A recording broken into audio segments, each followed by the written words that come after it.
Look at what's left of this city. At the end of 2025, Russia announced to the whole world that it had conquered Kupiansk. The Russian generals stated clearly, "The city is ours." A few weeks later, this was all that was left of the men who entered it, surrounded, melting snow in a pot to have something to drink, with no food, no water, no escape route. And then the uncomfortable question arises. How did the most ingenious plan Russia came up with in this entire war, hundreds of soldiers crawling through a gas pipeline, kilometers in the dark, to emerge inside the city without anyone seeing, end up like this? How did this plan become the biggest trap for the Russians? Because that's what happened in Kupiansk. Ukraine took the enemy's secret trump card and turned it into a trap. Sit tight, because this story is a good one.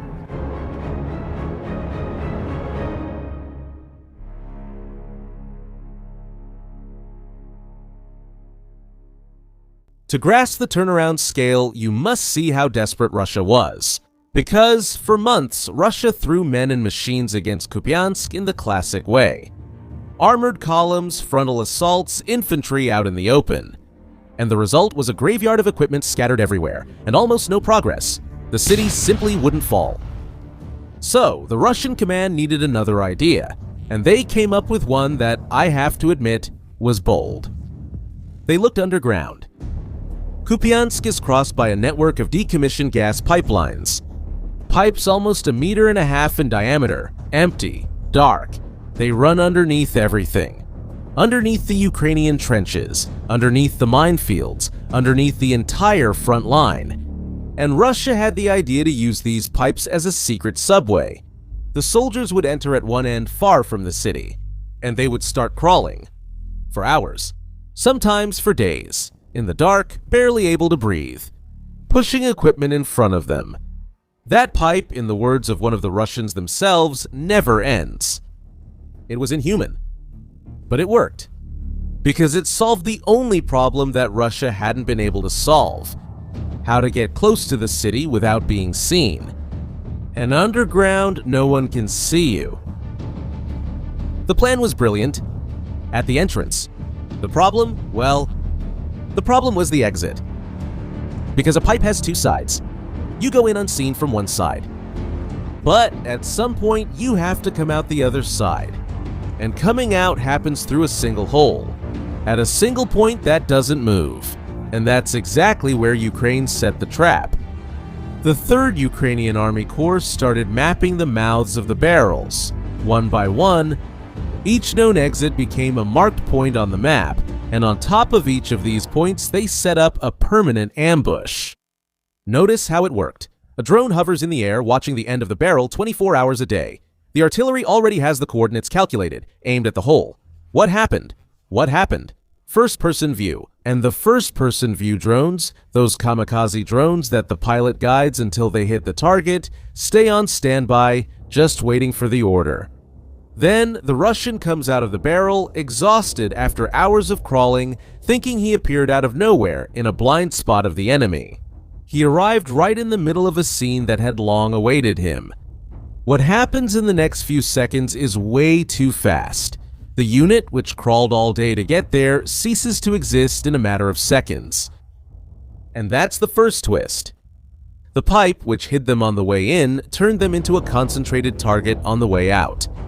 Russia had built, with its own hands, a line of men walking toward the slaughterhouse. And if you enjoy this kind of analysis, what's behind the headline, "Do something quick now, subscribe to the channel." Because what comes next is the mistake that turns this bold plan into a disaster. Even losing people on the way out, some Russian groups managed to get through, infiltrating building by building, and they ended up occupying a spot that was worth gold. The Uvalane neighborhood where the city's main logistical artery runs through. Supplies come in through there, people leave through there, whoever controls that place squeezes Kupiansk's throat, and it was here that Russia made the mistake that cost them everything. The Russian soldiers, wanting to show their superiors they were doing their job, wanting to prove they had taken the area, started raising flags, Russian flags. on the rooftops in daylight for all to see. And then comes that saying, the devil is in the details. Look, everyone saw the same thing, including the Ukrainian drones that were flying over everything. Raising that flag was the same as sending your own location by registered mail to the enemy. The Russians enter a building celebrating, and seconds later, an FPV drone flies through the window and the building turns into a ball of fire. Some manage to escape the flames, but there's a second drone waiting outside. There was no way to escape from both. While this was happening on the ground, up high, in a heated office far from everything, the Russian command took the stage and announced to the country, Kupiansk has been liberated. The city is ours. Remember this moment well, because this was the costliest declaration of victory Russia has made in this war. At the exact moment when the Russian generals were celebrating the conquest, Ukraine had already, in silence, started making its way back. And now, answer me honestly, would you have gone into that pipe even knowing what was on the other side? Look, if you think you've seen it all, hold on, because it's going to get worse. The Ukrainian counteroffensive began in the city. It started from the outside in, through the villages to the south, back in October of 2025. Search and destroy operations, house by house, clearing the belt around Kupiansk before tightening the noose. And it was while clearing these edges that the Ukrainians realized something. The Russians were still using the pipes. The secret metro kept running. Then a simple and brutal decision was made. If the pipe is the problem, then destroy the pipe, and that's when I present to you the Ukrainian solution to this problem. The bomb-dropping drones fly over the gas pipeline and drop munitions at several points along the line, breaking the tunnel into pieces. And there's a section of the pipe that runs underwater. They broke that part too, and the water flooded in, submerging the path. Now, from the inside, stop and think about what that means. The pipe stopped being an entrance, it became a wall. The Russians, who had already infiltrated the city and were counting on that tunnel for reinforcements, food, ammunition, and to escape if necessary, ended up inside, locked in. The trap closed. And then, with the enemy trapped inside the city, Ukraine made the smartest move of the campaign. They completely changed the way they fought because clearing building by building, the traditional way, is costly. You send the infantry in, have them go up the stairs, open every door, and behind each door there could be a Russian waiting with his finger on the trigger.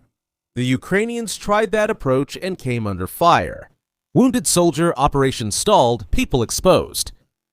So the commander made a decision that became doctrine. Instead of risking more men to clear a building, they would simply bring the whole building down. And the method was surgical.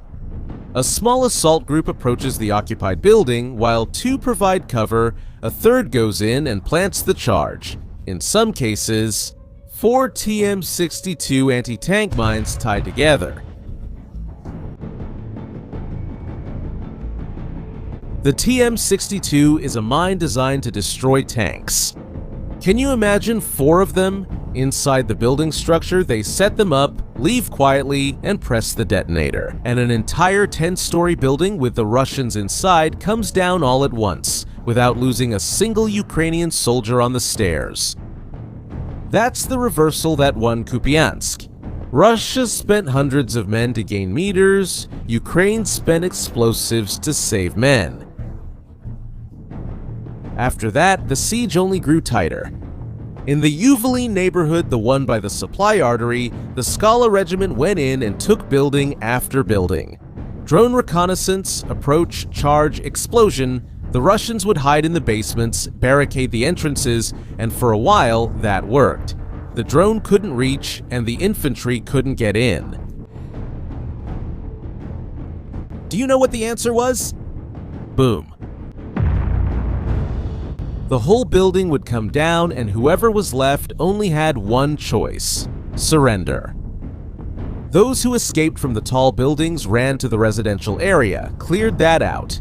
Also in the city center, the body of Kharkiv advanced with the same caution.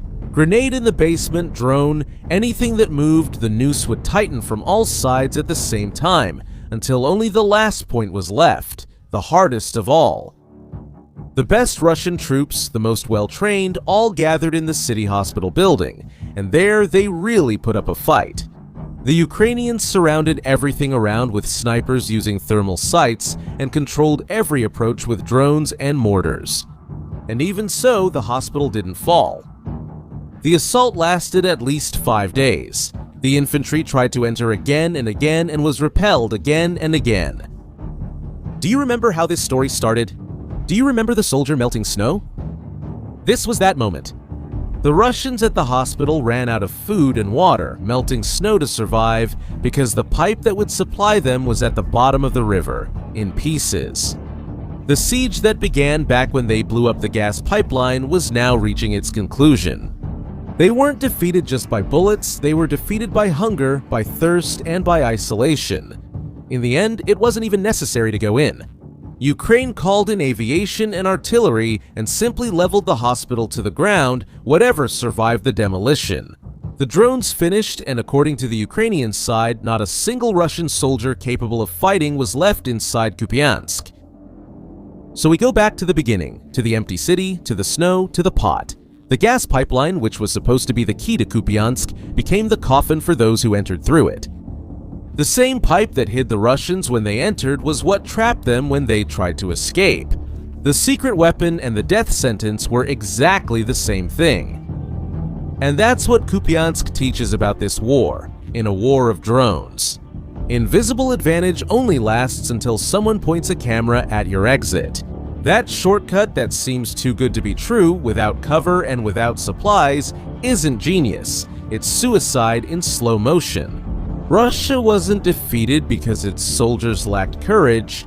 It was defeated by the arrogance of those who sent them into that trap and claimed victory too soon. If you like this analysis, support me and subscribe to the channel. That way, you stay up to date with everything that's happening in the war and let me know in the comments. In the end, what brought down the Russians in Kupiansk? Ukrainian cleverness or the arrogance of the Russian command itself? I have my opinion, I want to know yours. See you in the next video.